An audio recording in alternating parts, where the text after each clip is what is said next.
Welcome to Designs by Diane. Today we're going to take this patchwork quilt and we're going to break it into different blocks and learn how to design it ourselves. This is an alternate block quilt. You have a main block and an opposite block and you stack them every other one. We'll learn how to unstack those blocks today. Come along, let's get busy quilting. This is the pattern I have designed for us today. It's a nice patchwork. It's in 3 colors. We have our darks, our 2 colors of dark, and our light for the to offset it for the contrast. Now this quilt looks very busy, but when you break it up, it breaks into 2 main blocks. This one has a 4-patch unit and a solid block in it. And this one is our snowball block. It's basically a plain block, and then we're going to sew triangles onto the corners of them. Then to break it down even further, this 4-patch right here, if we seclude it by itself, we need to find out how big this 4-patch needs to be and how big this block needs to be to combine to be the total size of this block. Because when we combine this block with this block, they must be the same finished size. This block is a finished 12 inches. This means this has to be a finished 4, this is a finished 4, and this is a finished 4. Now we know with our finished sizes, we're going to add a ½ an inch to whatever that dimension is to cut. So each of these to be 4 inches right here on this one block. This is going to have to be a finished 2, and this will be a finished 2. So you're going to cut this strip 2½ inches and this strip 2½ inches wide.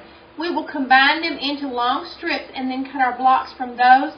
Sew those together for the 4 patches, combine them with the solid blocks, and we will have completed this block.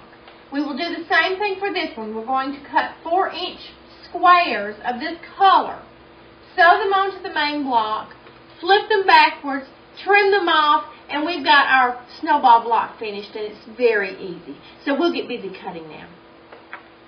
Before we start cutting, I want to show you a couple of design ideas. Now I have printed this quilt out on a program that I have on my computer, and it makes it very nice so that you get a pretty finished pattern. You can see your colors, you can change colors, you can actually scan your fabrics and put them in. But this gives you a good idea of how the quilt will look when you're finished. You can also print it with just the lines around the blocks, and you can put the dimensions in there. When I make a quilt, this page right here is all I need to know how to finish that quilt.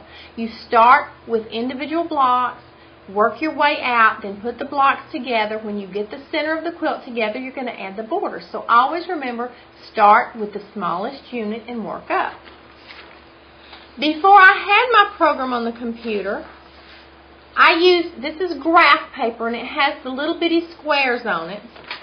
What I would do is take a pencil and an eraser, and I would decide, okay, if my block is 12 inches across, finished size, you always deal with finished sizes, I'll make each square on this paper 4 inches. So each block will be 3 squares wide and 3 squares tall. That will be my 12 inches. And I draw out my actual blocks on here, decide how many I want, figure out, okay, if every block is 4 inches and I've got this many blocks across, I can figure out how wide and how long my quilt is, and then I can add borders to make it the size that I want. So you can start out with something as simple as graph paper and a pencil with a nice eraser on it.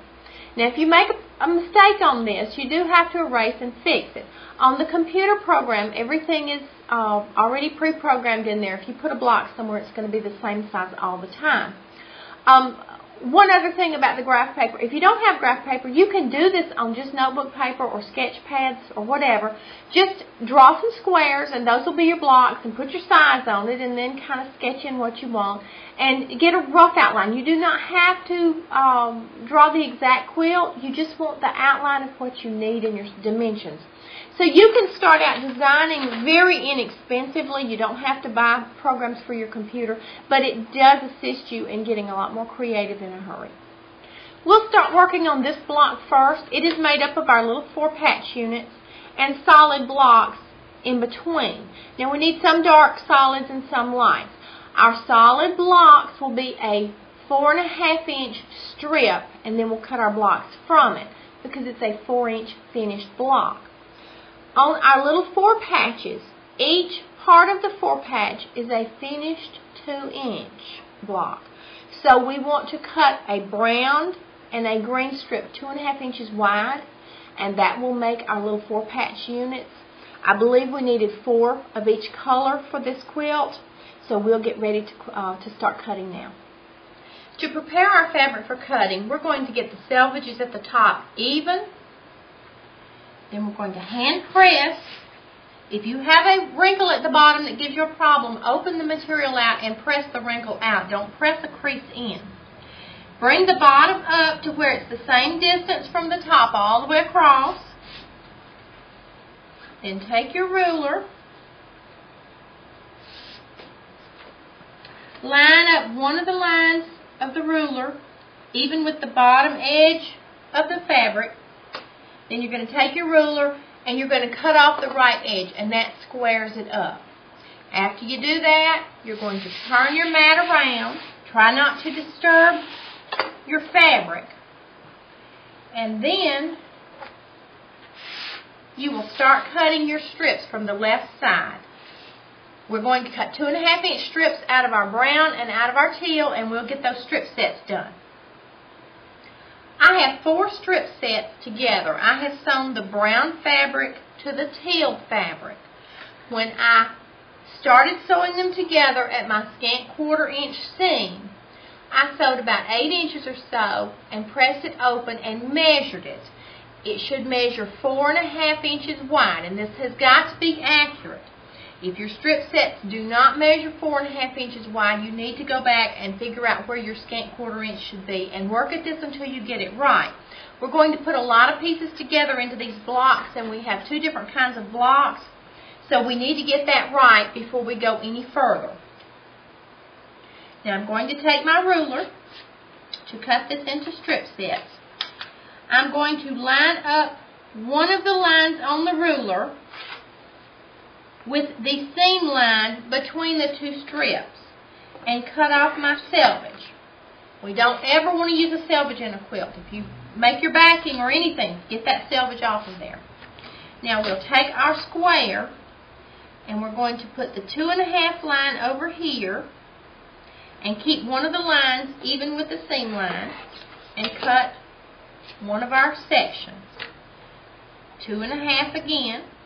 Because remember, this is a finished 4-inch block, so each of these has to be a finished 2-inch. We're going to take the 2 pieces we got. Now the seams are going toward the brown, but we're going to flip one around, sew them together that way, and we will have our 4 patch. So we'll get busy and sew them together now.